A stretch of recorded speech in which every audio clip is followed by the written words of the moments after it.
Problem discuss करेंगे जो कि रिलेटेड है जी use of proportion in time and work. और क्वेश्चन हमारा इस तरह से है कि in a factory 36 workers make some articles in 12 hours. In how many hours 2/3 of workers can make that articles. कुछ आर्टिकल्स बनाए जा रहे हैं, कुछ ऑब्जेक्ट्स बनाए जा रहे हैं और वर्कर्स की तादाद रखी गई है जी 36।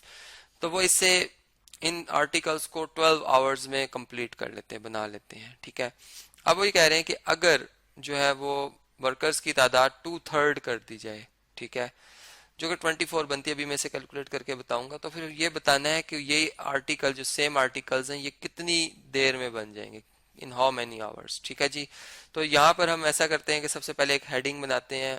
हमारे पास एक क्वांटिटी है वर्कर्स की, ठीक है, यहाँ पे हम वर्कर लिखते हैं और एक तरफ टाइम लिखते हैं जो कि आवर्स में है। ठीक है जी, और जो हमारा वर्क है इसमें वो बेसिकली है आर्टिकल्स को बनाना। ठीक है जी, आर्टिकल्स को बनाना, मेक आर्टिकल्स, मेक आर्टिकल्स। अच्छा जी, अब ये बात क्लियर होगी आपको। वर्कर्स जैसे बताया गया कि 36 हों, तो बल्कि यहाँ पर हम इस तरह से लिखेंगे वर्कर्स 36 हो तो टाइम जो होगा वो 12 आवर्स होंगे। ठीक है, अब वर्कर्स जो है वो फर्ज करें नहीं पता हमें, बल्कि 2/3 कर दिए हैं। 2/3 कैसे मिल सकता है जी? 36 को 2/3 से मल्टीप्लाई कर दें, इसे हम कहते हैं 2/3। ठीक है, तो ये आप देख सकते हैं 3 के टेबल से 3 1 टाइम 3 3 12 टाइम 36 होता है और 12 2 टाइम 24, तो हमारा आंसर आ जाएगा 24। तो यहाँ पे इसका मतलब वर्कर्स की तादाद अब हमने कम कर ली है। ठीक है, डिक्रीज हुए हैं वर्कर्स। तो अब हमने ये बताना है कि कितने घंटों में ये काम हमारा फिनिश होगा। अब यहाँ अगर हम सोचें तो जब हम यूं बात समझते हैं कि अगर एक वर्कर हो, ठीक है, डब्ल्यू फॉर वर्कर, तो वो फर्ज करें 4 घंटे लगाता है काम को कंप्लीट करने में। ठीक है, 4 आवर्स। ठीक है, ये टाइम है, इसको आवर्स में मैं लिख रहा हूँ।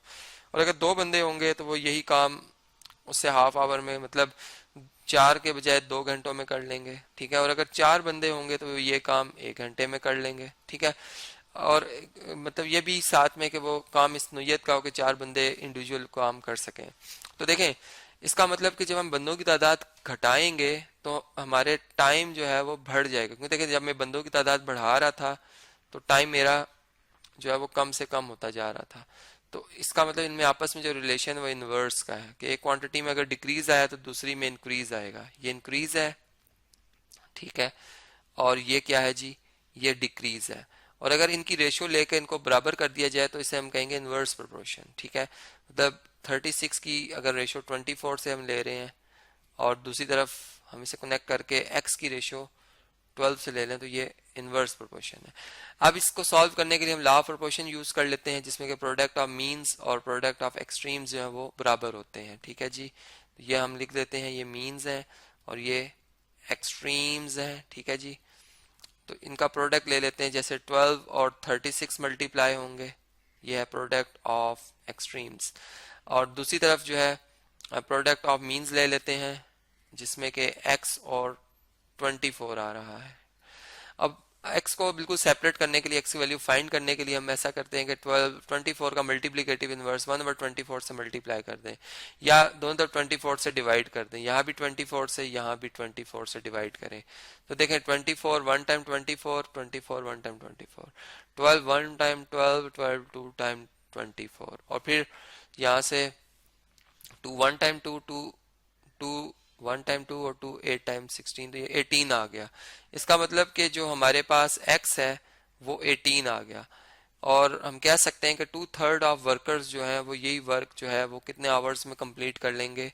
वो इन्हें 18 आवर्स में जो है वो फिनिश कर लेंगे। तो इस तरह से हमने जो टाइम और वर्क से रिलेटेड जो प्रोपोर्शन थी उसको इस्तेमाल किया और उसकी मदद से प्रॉब्लम सॉल्व किया।